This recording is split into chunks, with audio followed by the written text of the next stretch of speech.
ಕೊನೆ ಕ್ಷಣದ SLC ವಾರ್ಷಿಕ ಪರೀಕ್ಷಾ ತಯಾರಿಸುತ್ತಿರುವಂತೆಲ್ಲ 10ನೇ ತರಗತಿ ವಿದ್ಯಾರ್ಥಿ ಮಿತ್ರರೇ, ಎಲ್ಲರಿಗೂ ನಮಸ್ಕಾರ.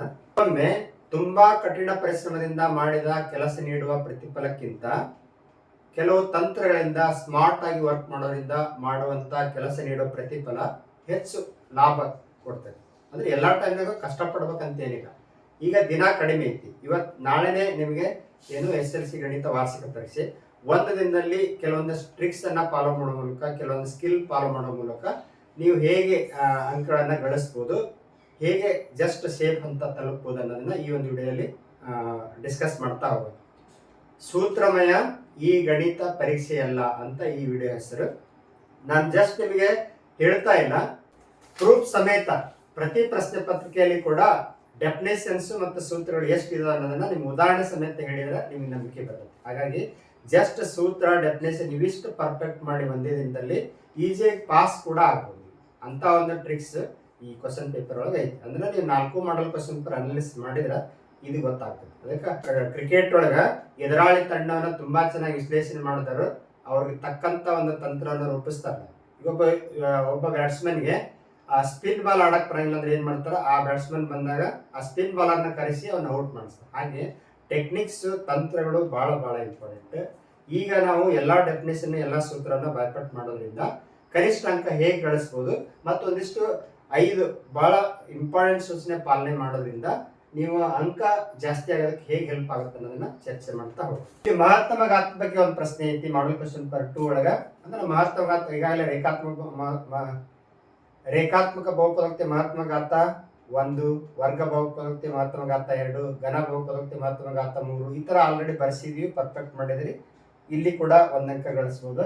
ವರ್ಗಾಂತರದ ಮಧ್ಯಬಿಂದು ಕಂಡುಹಿಡಿಯುವ ಸೂತ್ರ ಸಂಖ್ಯಾಶಾಸ್ತ್ರ ಪಾಠದ ಮೇಲೆ ಗ್ಯಾರಂಟಿ ಒಂದು ಡೆಫಿನೇಷನ್ ಅಥವಾ ಸೂತ್ರ ಇರ್ತದೆ.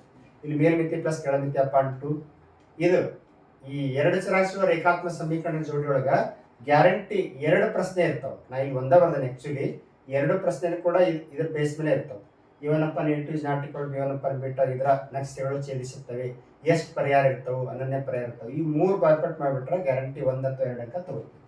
ಇನ್ನು 5ನೇ ಪ್ರಶ್ನೆ ಅಸಂಭವ ಘಟನೆ ಸಂಭವನೀಯತೆ 0, ಖಚಿತ ಘಟನೆ ಸಂಭವನೀಯತೆ 1 ಈ ತರ ಆಲ್ರೆಡಿ ಹೇಳಿದ್ವಿ ನಾವು. ಹಾಗಾಗಿ ಅಲ್ಲಿ ಕೂಡ ಸಂಭವನೀಯತೆ ಸಂಬಂಧಪಟ್ಟಂತೆ 1 ಅಂಕ ಈಜಿ ಗಳಿಸಬಹುದು.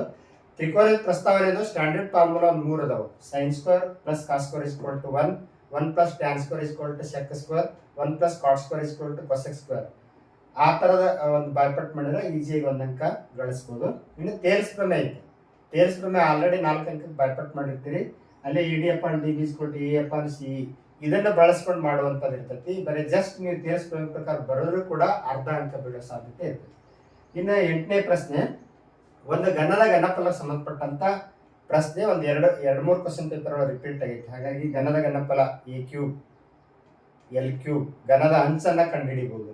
64 ಅಂತೇಳಿ ಘನದ ಘನಫಲ ಕೊಟ್ಟರೆ ಅದರ ಅಂಚು ಎಷ್ಟಾಗಿರ್ತೈತಿ, ಅದರ ಘನಮೂಲ ಆಗಿರ್ತೈತಿ 4 ಆಗಿರ್ತೈತಿ. ಆ ಥರ ಅನ್ಕೊಂಡಿದ್ ಮೂಲ ಪ್ರಮೇಯ ಡೆಫಿನೇಷನ್ ಕೇಳಿದಾರ. ಪ್ರತಿಯೊಂದು ಸಂಯುಕ್ತ ಸಂಖ್ಯೆನ ಅದರ ಅವಿಭಾಜ್ಯ ಪರ್ತ ಗುಣಲಬ್ಧವಾಗಿ ವ್ಯಕ್ತಪಡಿಸಬಹುದು. ಆಲ್ರೆಡಿ ಡೆಫಿನೇಷನ್ ಬರ್ತೈತಿ, ಈಜಿಯಾಗಿ 1 ಅಂಕ ಗಳಿಸಬಹುದು. ಇಲ್ಲಿ ವರ್ಗ ಸಮೀಕರಣದ ಶೋಧಕದ ಬೆಲೆ 0ಗೆ ಸಮ ಇದ್ದಾಗ ಮೂಲಗಳು ಏನಾಗಿರ್ತವು, ಮೂಲಗಳು ವಾಸ್ತವ ಮತ್ತು ಸಮ ಆಗಿರ್ತವೆ. ಈ 3 ಅದಾವ ಕಂಡೀಷನ್ಸ್. 3 ಪರ್ಫೆಕ್ಟ್ ಮಾಡಿದ್ರೆ ಈಜಿಯಾಗಿ 1 ಅಂಕ. ನಾ ಕ್ವಶನ್ ನಂಬರ್ ಸಮೇತ ಬರ್ದೇನೆ ಇಲ್ಲಿ. ನೆಕ್ಸ್ಟ್ 11ನೇ ಪ್ರಶ್ನೆ ಮಧ್ಯಬಿಂದು ನಿರ್ದೇಶಾಂಕ ಕಂಡುಹಿಡಿಯುವ ಸೂತ್ರವನ್ನ ಕೇಳಿದಾರ. P of xy is equal to x1 plus x2 upon 2 yn plus y2 upon 2 ಇಲ್ಲಿ 1 ಅಂಕ. ಆಮೇಲೆ SN ಸೂತ್ರ ಡೈರೆಕ್ಟ್ SN ಸೂತ್ರ ಕೇಳಿದಾರೆ ನೋಡು. ಮೊದಲ ಪದ ಮತ್ತು ಕೊನೆಯ ಪದ ಎಲ್ಲಾದಾಗ SN ಸೂತ್ರ ಇದು ಡೈರೆಕ್ಟ್ ಆಗಿ 1 ಅಂಕ ಈಜಿ ಗಳಿಸಬಹುದು. ಇನ್ನು ಸಮರೂಪತೆಯ ನಿಬಂಧನೆ ಭಾವಗಳ ಸಂಖ್ಯೆ ಒಂದೇ ಇದ್ದಾಗ 2 ಕಂಡೀಷನ್ ಅದು. ಇದು ಒಂದು 2-3 ಸರಿ ಕೇಳಿದ್ದಾರೆ. ಇದರ ಉತ್ತರ ಏನಂದ್ರೆ ಅನುರೂಪ ಕೋನಗಳು ಸಮ ಆಗಿರ್ತವೆ ಮತ್ತು ಅನುರೂಪ ಭಾವಗಳು ಸಮಾನುಪಾತದಲ್ಲಿ ಇರ್ತವೆ. ನೆಕ್ಸ್ಟ್ ಇಲ್ಲಿ ಸಿಲಿಂಡರ್ನ ಘನಫಲ ಕಂಡುಹಿಡಿಯುವ ಸೂತ್ರ ಬಳಸಿ ಮಾಡುವಂಥದ್ದು. ಅಂದ್ರೆ ಪಾದದ ವಿಸ್ತೀರ್ಣ ಕೊಟ್ಟಿದಾರ, ಎತ್ತರ ಕೊಟ್ಟಿದಾರ, 2 ಗುಣಿಸ್ಬಿಟ್ರೆ ನಿಮಗೆ ಈಸಿಯಾಗಿ 1 ಅಂಕ ಸಿಗ್ತದೆ. ನೆಕ್ಸ್ಟ್ ಇಲ್ಲಿ 20ನೇ ಪ್ರಶ್ನೆ ಅಂತೂ ಸಮಾಂತರ ಸಿಡಿ ಮೇಲೆ ಇರ್ತೈತಿ. ಗ್ಯಾರಂಟಿ ಏನ್ ಅಥವಾ SN ಸೂತ್ರ ಮೇಲೆ ಇರ್ತೈತಿ. 2 ಸೂತ್ರ ಅಂದ್ರೆ ಸೂತ್ರ ಕರೆಕ್ಟ್ ಬರೆದ್ರೆ ಅರ್ಧ ಅಂಕ, ನೆಕ್ಸ್ಟ್ ಅದರಲ್ಲಿ ಬೆಲೆ ತುಂಬಿದ್ರೆ ಅರ್ಧ ಅಂಕ ಇರ್ತದೆ. ಹಾಗಾಗಿ ಇಲ್ಲಿ ನೀವು ಈಸಿಯಾಗಿ ಕನಿಷ್ಠ 1 ಅಂಕ ಗಳಿಸಬಹುದು. ಭಾಗ ಪ್ರಮಾಣ ಸೂತ್ರ ಅಂದ್ರೆ ನಿರ್ದೇಶಾಂಕ ರೇಖಾಗಣಿತ ಮೇಲೆ 3 ಸಾಧ್ಯತೆ ಇರ್ತವೆ. ದೂರ ಕಂಡುಹಿಡಿಯೋ ಸೂತ್ರ, ಭಾಗ ಪ್ರಮಾಣ ಸೂತ್ರ, ಮಧ್ಯದ ನಿರ್ದೇಶಾಂಕ ಕಂಡುಹಿಡಿಯೋ ಸೂತ್ರ. ಈ 3 ಪರ್ಫೆಕ್ಟ್ ಮಾಡಿದ್ರೆ ಇಲ್ಲಿ 1 ಅಂಕಕ್ಕೆ ಹೆಲ್ಪ್ ಆಗುತ್ತೆ. ಜೊತೆಗೆ ಇಲ್ಲಿ 2 ಅಂಕದ ಪ್ರಶ್ನೆ ಕರೆಕ್ಟ್ ಸೂತ್ರ ಬರೆದು ಬೆಲೆ ತುಂಬಿದ್ರೆ 1 ಅಂಕ ಗ್ಯಾರಂಟಿ ಸಿಗ್ತದೆ. ನೆಕ್ಸ್ಟ್ ಇಲ್ಲಿ ಸಂಭವನೀಯ ಇದೆ, ಫಲಿತಾಂಶಗಳನ್ನ ಬರೀಬೇಕು. Probability F A is equal to N of F N of S, ಬರೀ ಸೂತ್ರ ಬರೆದ್ರೆ ಸಾಕಾಗುತ್ತೆ. ನೆಕ್ಸ್ಟ್ 28ನೇ ಪ್ರಶ್ನೆ, ವೃತ್ತಗಳಿಗೆ ಸಂಬಂಧಿಸಿದ ವಿಸ್ತೀರ್ಣ.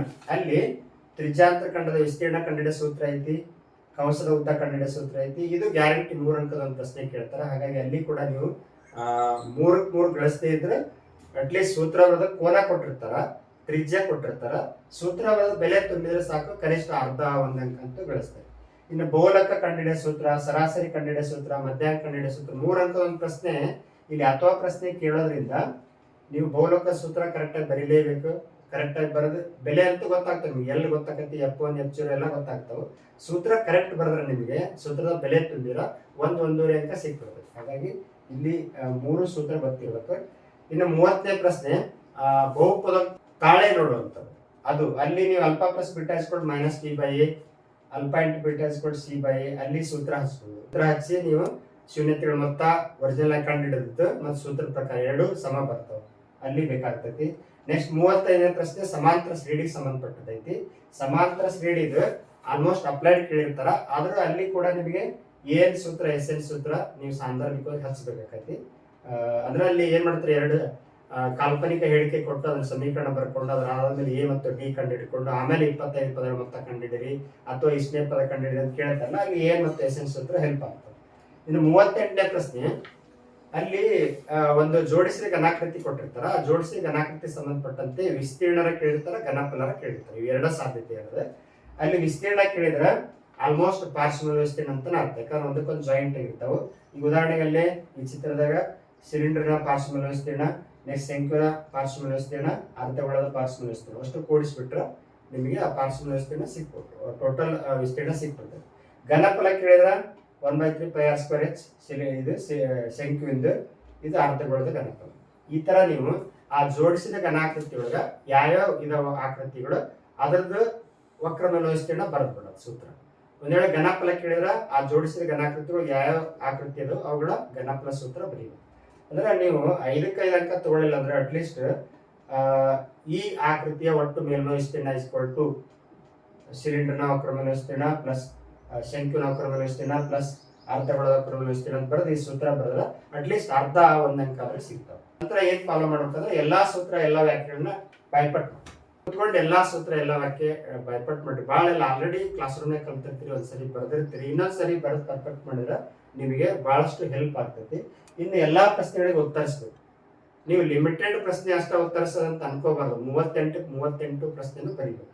ಎಲ್ಲಾ ಪ್ರಶ್ನೆಗೂ ಕನಿಷ್ಠ ಎಷ್ಟು ಗೊತ್ತೈತೆ ಅಷ್ಟು ಬರೀಬೇಕು. ಪ್ರತಿ ಪ್ರಶ್ನೆಗೂ ಕನಿಷ್ಠ ಉತ್ತರ ಬರೆಯುವುದು. ಈ ಉದಾಹರಣೆಗೆ ವೃತ್ತಗಳಿಗೆ ಸಂಬಂಧಿಸಿದ ವಿಸ್ತೀರ್ಣ ಏನೈತಲ್ಲ, ಚಿತ್ರ ಕೊಟ್ಟ ಈ ತ್ರಿಜ್ಯಾಂತರ ಖಂಡದ ವಿಸ್ತೀರ್ಣ ಕಂಡುಹಿಡಿಯಿರಿ ಮತ್ತು ಕಂಸದ ಕಂಡುಹಿಡಿಯಿರಿ ಅಂತ ಹೇಳಿದ ಅಟ್ಲೀಸ್ಟ್ ಇವೆರಡು ಸೂತ್ರ ಬರೆದ್ರೆ 1 ಅಂಕ ಸಿಗ್ಬೇಕು. ಅದಕ್ಕೆ ಕನಿಷ್ಠರ ಬರೀಬೇಕು.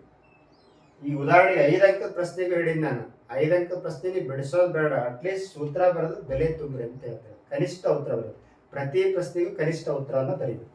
ಇನ್ನು ಪ್ರಮೇಯಗಳನ್ನ ಬಹಳ ದೊಡ್ಡದು ಅಂತೇಳಿ ಬಿಡೋ ಬದಲು ಚಿತ್ರ ದತ್ತ ಅಂತೂ ಒಂದೇ ಲೈನ್ ಇರ್ತೈತಿ. ಚಿತ್ರ ದತ್ತ ಸಾಧನೆ ಏನಂತೂ ಒಂದ್ ಶಬ್ದ ಇರ್ತದೆ ಅಷ್ಟ, ಸಾಧನೆಯ ರಚನೆ. ಇವಿಷ್ಟಾದ್ರೂ ಪರ್ಫೆಕ್ಟ್ ಮಾಡಿದ್ರೆ ನಿಮಗೆ ಪೂರ್ತಿ 4ಕ್ಕೆ 4 ಹೋಗೋ ಬದಲು ಕನಿಷ್ಠ 2.5 ಅಥವಾ 3 ಅಂಕಗಳು ಬೀಳ್ತವೆ. ಅದಕ್ಕೆ ಯಾವಾಗಲೂ ಸ್ಮಾರ್ಟ್ ಆಗಿ ಥಿಂಕ್ ಮಾಡೋದು.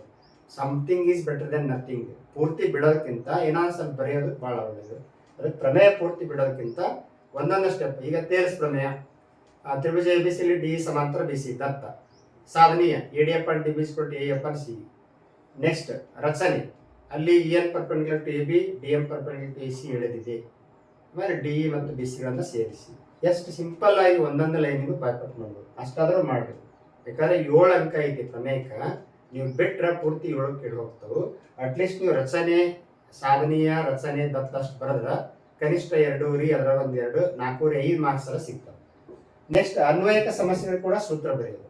ಈಗೇನು ಹೇಳಿದಲ್ಲ, ಈ ಅನ್ವಯಿಕ ಸಮಸ್ಯೆಗಳು ಕೂಡ ಸೂತ್ರ ಬರೆದ್ರೆ ಅಟ್ಲೀಸ್ಟ್ ನಿಮಗೆ ಅರ್ಧ ಅಂಕ 1 ಅಂಕ ಆದ್ರೂ ಸಿಗ್ತದೆ.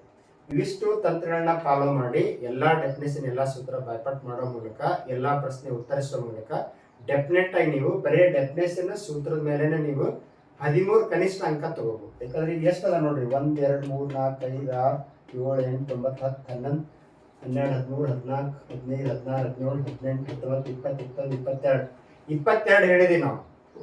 4-5 ತೆಗೆದ್ಬಿಡೋಣ, ಹೌದಾ? 22ರಾಗ 4-5 ತೆಗೆದ್ರೆ 17, ಅಂದ್ರೆ ಮಿನಿಮಮ್ 15 ಅಂತೂ ಡೆಫಿನೇಷನ್ ಸೂತ್ರನಾಗ ಇರ್ತಾವೆ. ಅಂದ್ರೆ ಕನಿಷ್ಠ 15 ಅಂಕ ಇದ್ರ ಮೇಲೆ ತಗೋಬಹುದು ನೀವು.